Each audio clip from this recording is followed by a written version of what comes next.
The video you are about to watch contains health answers that most doctors are not willing to talk about and don't want you to know. You or someone you love may be suffering with health problems such as digestion problems, weight gain, headaches, and even low energy. Today you will find the cause of most of these health problems that are robbing you and your loved ones of good health. Here today to educate you on this vital topic is Dr. Joel Robbins. Dr. Robbins is a medical doctor, a chiropractor, and a naturopathic physician. He has treated over 100,000 patients and has been in practice for over 20 years. Dr. Joel Robbins has written several books on health and wellness. He lectures around the country and has been a guest on many talk shows. In fact, the United States Air Force called him to Washington to help them improve the health of their pilots. Dr. Joel Robbins is a true living example of someone who walks his talk. At the age of 47, he still looks like he is in his 30s. Please pay close attention now as he shares with you today the major cause of most of you and your family's health concerns. In traditional medicine, and unfortunately in complementary health care, we look at the symptom and we say, all right, with that symptom, this diagnosis, what remedy do we give? Is it a drug? Is it surgery? Is it an herb? Is it colonic therapy, acupuncture? What is it? But we fail to ask the primary question, the basic question, which is, what is the cause? If you have a headache and you go to the doctor, he prescribes aspirin, you take the aspirin, your headache goes away. What would logic tell you as to the cause of your headache? Well, that's simple, aspirin deficiency. And yet, there's no such thing. We do not get a headache due to a salicylic acid deficiency. We haven't asked what the cause is. This is like hearing the fire alarm go off in your home and you run up and find the wires to the fire alarm and cut the wire and think, okay, I don't hear the fire alarm anymore, therefore there's no more fire. That's ridiculous. The problem with not looking at causes is that while we're getting relief, we continue to poison the body, we continue to weaken it, and ultimately we end up with some disease process. I believe the number one cause of health problems is autointoxication. Auto meaning self, intoxication meaning poisoning. We poison ourselves by our faulty lifestyle. Yes, most of the time out of ignorance. What is the most common cause of autointoxication? It's poor bowel function or poor colon health. Oh, come on, you say. That's ridiculous. Well, let me tell you something. There are medical studies that say otherwise.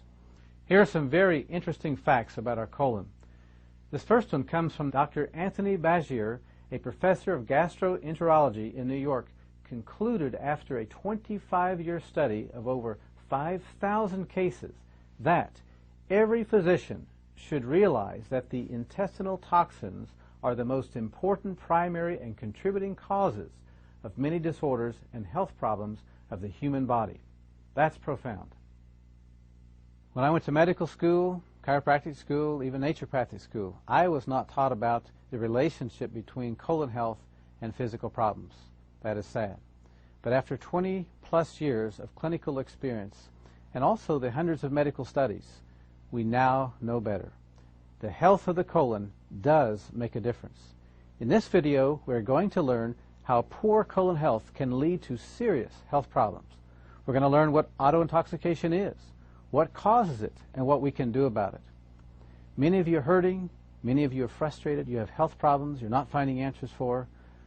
Just listen up. We're going to give you hope. There is a solution.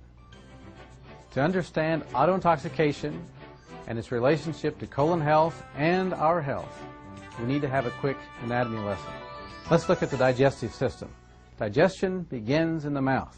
As we chew our food, saliva mixes with the food. Saliva contains some enzymes that begin the process of digesting that food. We swallow the food, it goes down into the stomach where digestion continues. From there, the food goes into the small intestine where digestion finishes up, and then food is absorbed through the villi in the small intestine.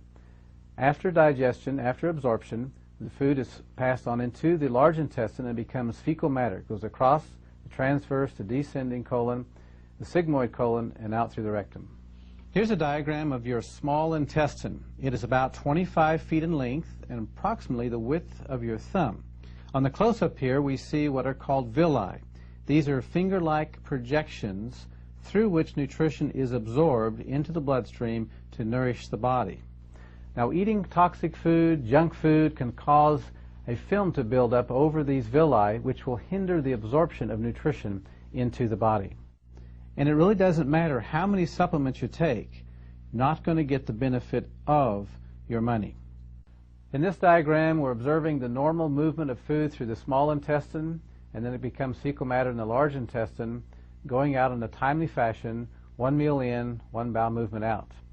In this diagram, we're observing a sluggish bowel in which several meals are backed up in the large intestine, which is the result of constipation and certainly produces toxic bowel syndrome. You're supposed to have 2 to 3 bowel movements a day if you're eating 2 to 3 meals a day.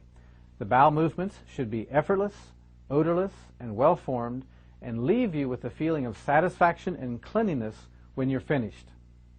Dr. Norman Walker, who by the way died at the age of 109, was one of the foremost pioneers in colon health.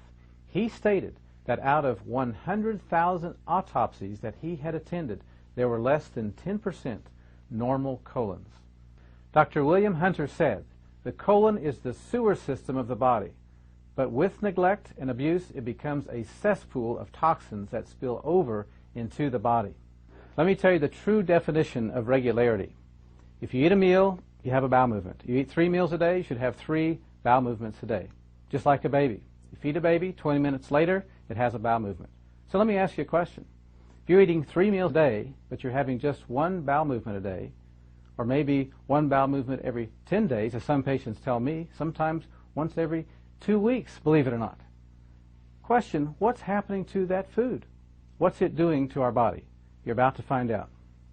Here's a diagram of the normal colon. Notice the ascending colon, transverse colon, descending colon, sigmoid, and rectum. Look at this example of how toxic a colon is. Look at the cross-section of the colon, only leaving a small passageway to eliminate. This waste builds up, causes poisons, which are then absorbed into the body. This is what happens to our colon when we ignore the body's urgings to have regular bowel movements. Let me ask you a question. What would happen if you were to put a hamburger in a Ziploc bag and left it in your kitchen counter?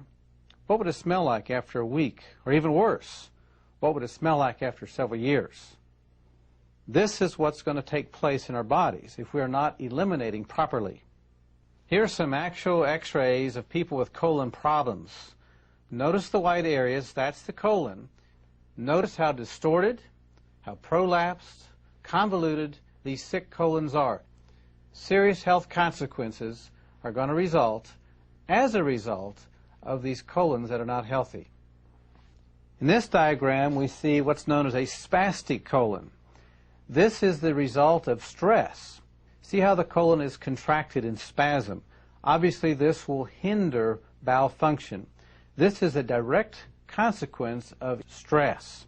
This certainly sets the stage for serious health consequences as this fecal matter remains in the colon for years. One of the most serious consequences of not taking care of a colon is something called a colostomy.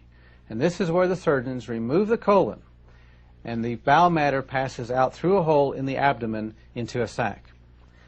Let's spend some time talking about a major health problem in this country, and that of weight problems.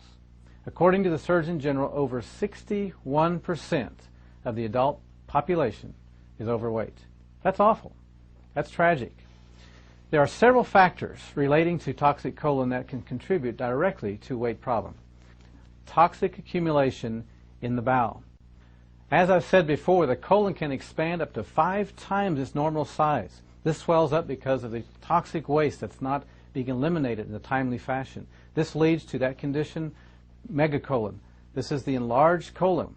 Dr. Jack Lemire, a naturopath and a homeopath, said most people are walking around with at least 7 pounds of fecal matter in their large intestine, and I have seen patients lose that much weight and their tummy bulge following colon therapy.